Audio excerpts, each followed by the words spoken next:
Hello everyone, welcome to a new video on the channel. Today I'm going to go through my top 21 of 2021 books. I decided that I would do this because I want to look back each year of the books that I've read and what I enjoyed most.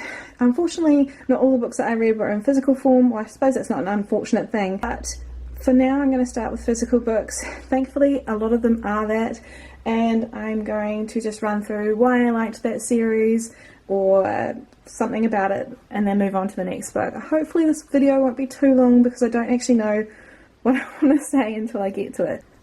So I'm going to start with A White Hot Kiss, which is a Dark Elements story. It's part of a 4-part series with 1 novella and 3 novel-sized books by Jennifer Armentrout. This book is a really great start to this world, and I really loved the setup of it so much that this was my favourite out of the 3 main books in Dark Elements. I really enjoyed the whole series, of course, but I probably chose this one to be my top out of the 3 because I just really enjoyed how she set it up and hyped up the world and opened up possibilities for Layla, because the main character Layla was very much so set in this thought of not being able to be like other people, not being able to do things that she wanted to do, or living a different life, and a demon named Roth came and changed that for her. He is probably one of my favourite book boyfriends of 2021, and I'm really excited that I now own a copy of this. I got it for Christmas. And to continue on with that world, Jennifer wrote a sequel series to Dark Elements, the Harbinger series, and I actually liked that more than Dark Elements. I definitely love Roth more than Zane, who is the main character in this, but I really enjoyed this story more and the developments. And again, this is the first book in the series, Storm and Fury. I really enjoyed the whole 3 books in this series again, but I really seem to like the way she sets up these worlds and gets you really amped up for what's happening. Of course, there's a lot of angst that happens in these worlds and the obstacles and everything like that, so I think that's probably why I really enjoyed this book the most, because it set it up in a way that made me excited to see what would happen next. Trinity is really badass, and she's one of my favourite female characters from a fantasy realm, so definitely enjoyed this series. On to one of the first romance novels that I'm adding to this list. The Hating Game has just recently come out as a movie, and I really wanted to read this book before I watched the movie, which I did. I recently read this month, and I really enjoyed it. At first I didn't think much of it. I just didn't really seem to gel with how Lucy was setting the world up, but as I continued through and we got to see more about Josh and the way he was and their sort of relationship together, I really enjoyed this book. I wouldn't say that it is my favourite romance of all time, but it's definitely up in there. And I really liked Josh as a character the most. I really enjoyed that he had different characteristics than some other main guys in romance books, and I enjoyed the way that they processed their relationship and that he actually put on the brakes more than she did because he really wanted a lot more. This is definitely one of those grumpy sunshines, and also he loved her first books, so yeah, I really enjoyed the ending part of this book. Is one of my favourites in a romance novel.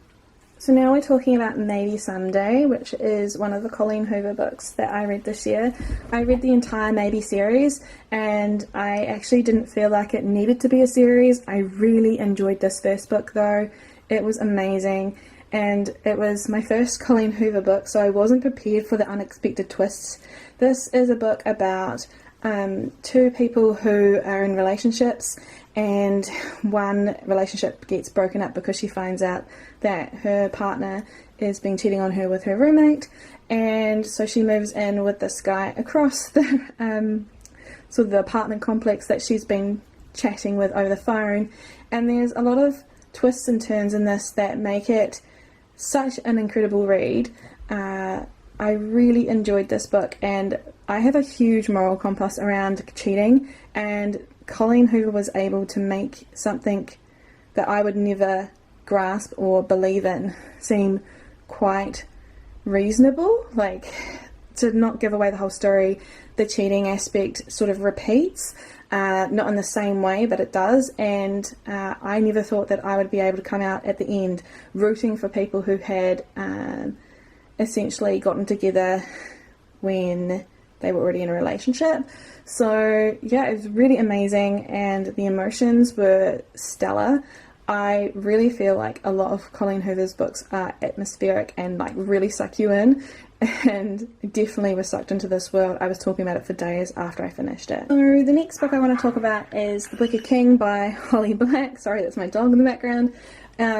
This is the second book in the Folk of the Air series. I didn't really enjoy The Cruel Prince all that much. I still gave it 4 stars because I really enjoyed the last third of the book, but setting it up, it felt like a mission. And so I didn't expect to love the second book nearly as much as I have. And I have thought about this book so much since I finished it, and I cannot wait to get on to The Queen of Nothing. But for now, I haven't yet got there. It's been such a good book though.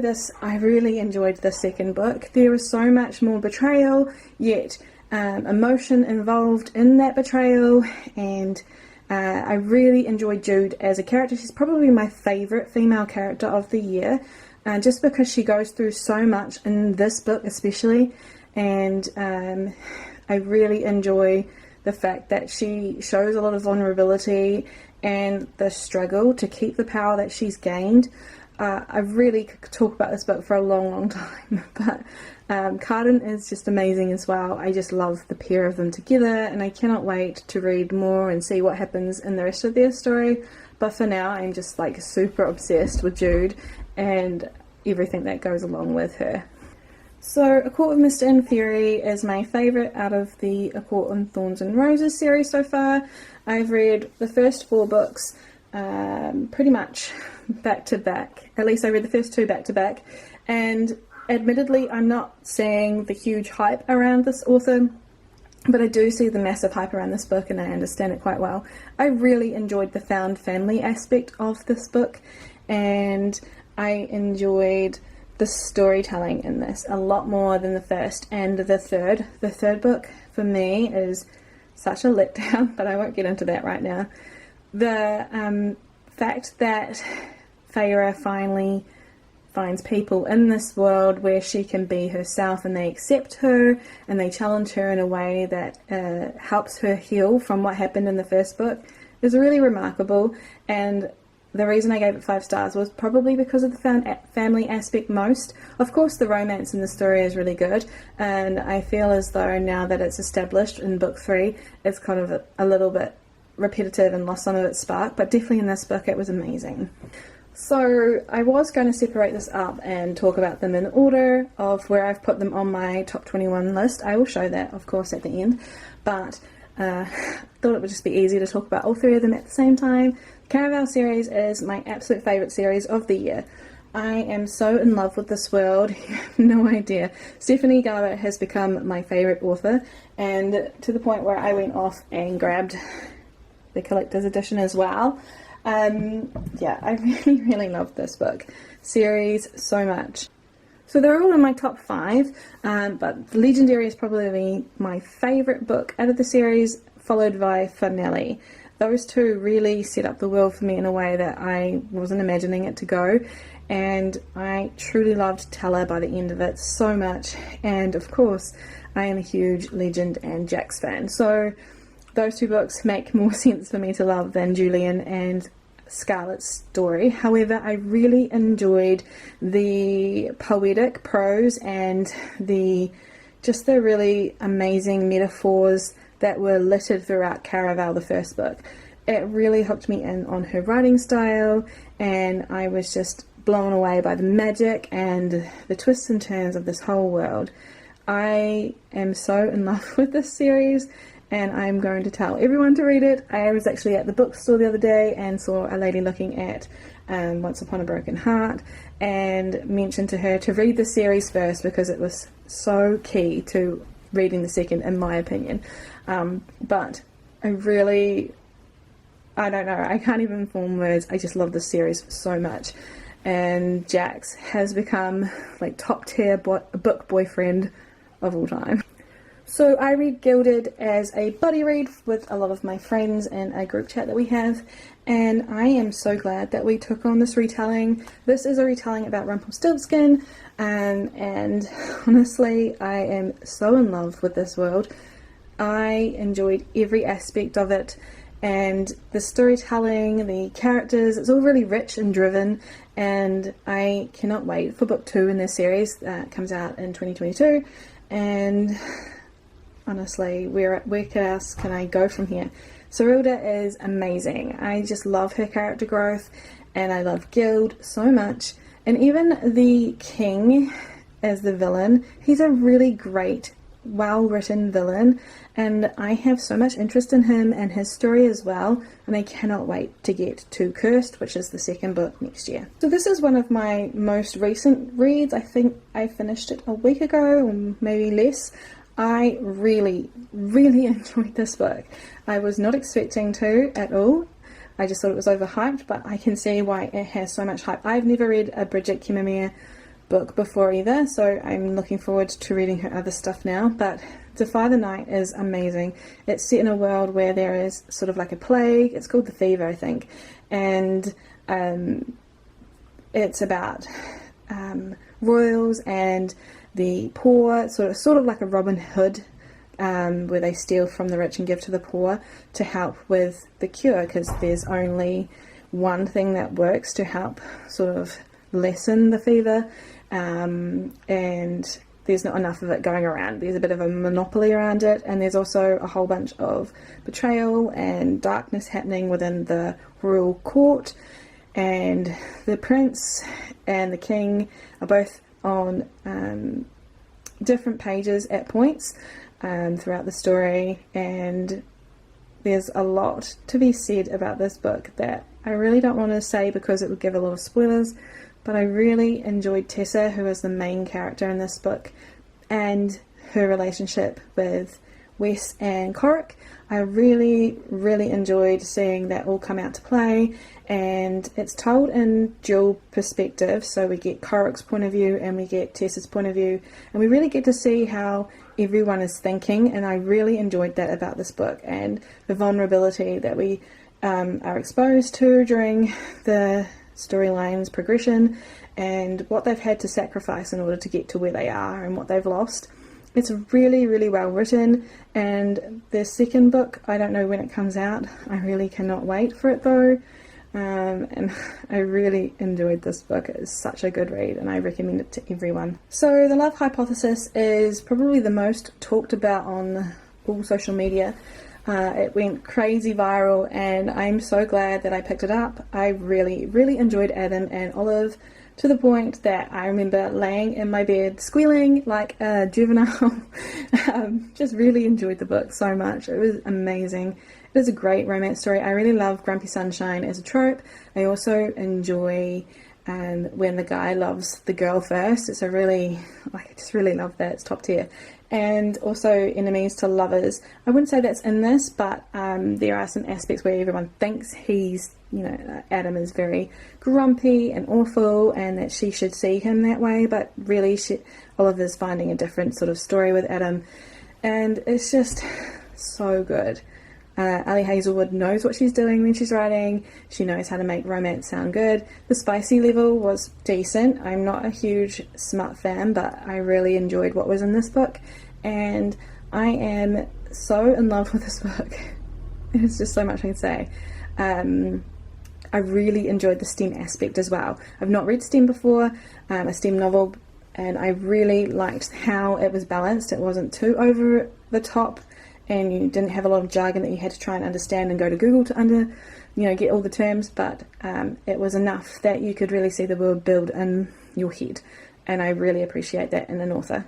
Okay, so now we're getting into the top 3, and it was really hard for me to make the top 3 because I loved all 3 books so much that they should all just be in first place. This is one of my most favourite reads, and it still gets to me even after all these months of reading it, and it is These Hollow Vows by Lexi Ryan. It's her first YA fantasy book. She normally writes romance, I believe, and I just loved everything about this book. I love the characters, I love the betrayals, the plot twists, the in-your-face aspects. So much happens in this book. It's very fast-paced, which, if you're looking at a lot of the books that I'm reading, they are quite fast-paced. I guess that's just a thing that I really enjoy. I'm not a huge fan of slow builds, unless it's in a romance and done right. But, yeah, fast-paced reading, it just, something's always happening, and it's very atmospheric. You can really get along with how Abrielle is feeling, and understanding how she needs to do these things to save her sister. So she is a human in the fairy world, and there's a whole bunch of stuff that happens to her. She's trying to save her sister, and along the way she finds out a lot about herself and her abilities that she didn't know that she had. So it's just such a good book. The second book, These Twisted Bonds, comes out in July in 2022, and it is my most anticipated read. I just really enjoyed this book. I read this before I read A Court of Thorns and Roses, and I know a lot of people were comparing Lexi's world to Sarah J. Maas's. I don't see the comparison at all. I think this is actually better than that world. That's just my opinion because I read this first, and I just really enjoyed everything that happened in this book, and Finian is top tier book boyfriend. So yeah, really enjoyed this book. Cannot recommend it enough. I read a lot of romance this year. Apparently by Storygraph's stats I read more romance than anything else, which makes a lot of sense, but this is my top romance of the year, The Spanish Love Deception. I don't even know where to start to talk about this book, apart from that I loved every moment of it, and that Aaron is amazing, and I wish he was real. And I wish that I was Lena so many times. It's an enemies to lovers, grumpy sunshine kind of thing. Again, I really like those tropes and was smitten from the get-go. This is another one where it's the guy that loves the girl first, and it's just so well done. Lena sometimes bothers me a little bit, but that's just typical of the trope. And I really enjoyed the aspects of the Spanish parts, because obviously Lena is from Spain and she has to attend a wedding with Aaron, because she has told everyone at home that she had a partner after something that happened to her, so they would stop worrying about her and that she could turn up at the wedding looking better than what she felt. But throughout that whole process she finds that Aaron, who is someone that she's hated for so long, actually is someone she wants in her life. There is so much that happens in this book, and it is so good. There are so many quotes that are amazing in this world, and so many just moments that had me kicking up my heels in bed. Like, I read a lot in bed and I was giggling at 2 a.m. and yeah, it's just so heartwarming and amazing. And I'm sorry that my dog is barking in the background. This to me was one of the best reads I've had, regardless of what the genre was. I just felt as if the characters came to life amazingly, and just was so invested in this book and felt so many emotions along the way. I remember laughing and crying and everything in between. So definitely recommend this to everyone. And the top book of 2021 for me was Once Upon a Broken Heart by Stephanie Garber. I mentioned before when I was talking about Caraval that it was my favourite series of the year, and this next series in the same world, or it's kind of like a sister world, really blew me away. There's just so much to love about this book, and to the point where I have annotated it quite well. I read this with a friend of mine on Instagram. We did a buddy read, and it was so good to read this with her because we were really able to break it down as we read and had so much fun reading it. Jax is amazing. I already knew he was in Caraval series, but he gets even more amazing in this, and he is my favourite character of 2021. I just love everything about him, and I know that it's told from Evangeline's point of view, so we don't get all of Jax's thoughts and processes along the way, but just watching him develop into who he is, and accepting Evangeline and not accepting Evangeline, and all the twists, the turns, the keeping you on your toes like you expect from Caraval is still here. And again, the fantastic world building is just stellar. It is just so atmospheric, and I just loved every moment of it, of the characters that were introduced to, The storytelling is just top tier. I could just go on and on and on about this book. That is why it's my favourite of the year, and I'm so excited for the second book, The Ballad of Never After, which comes out next year, and I just cannot wait. It is, again with These Twisted Bonds, my most anticipated read of 2022. So that is all my books of 2021. Thank you so much for watching this. I am sure I rambled way too much and didn't make a lot of sense, but I really wanted to get this up and share my thoughts. I'm going to hopefully share monthly updates about what I'm reading. I don't feel very comfortable being on camera myself like other booktubers, but I thought that I could still share my thoughts, and the books are much prettier than I am. So with that, I'm going to say goodbye. Thank you so much for stopping by and watching this video, and I hope that you all have a wonderful end to your 2021.